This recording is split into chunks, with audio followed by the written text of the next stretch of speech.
for us, of course, it's always an enrichment getting together with other people from other countries. I think also for us, what's the American culture is also different because there's so many. So getting to know better California, of course, it's always a pleasure. For me, it's always a pleasure traveling there.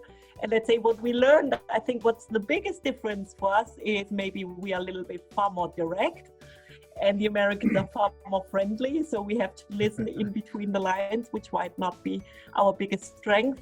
But I think what we managed in all these years is really coming well together, and out of the fact that we sometimes partied together, went through harder times, better times, and keeping on improving the company helps to generate a cool common spirit, I think.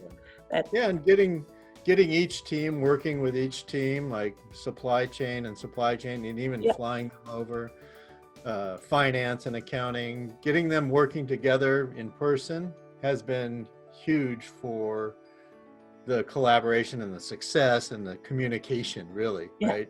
Because once you get to know people, you realize everyone's really trying to do the same thing, but there's challenges along the way. But that has been fantastic, and it helps us work together side by side on a day-to-day basis and learn from mistakes and then capitalize on the successes we've had, right?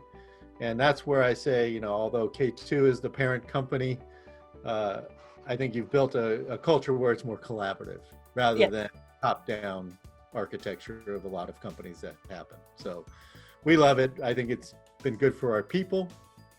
It's been good for innovation. It's good for morale and everything else here in the US. So I think there's no, we just have to work together in a collaborative way. Yeah. On the one hand, it's just more fun. And on the other hand, with all these challenges we face every day in a really fast changing world, we need to be really collaborative because otherwise it's not working.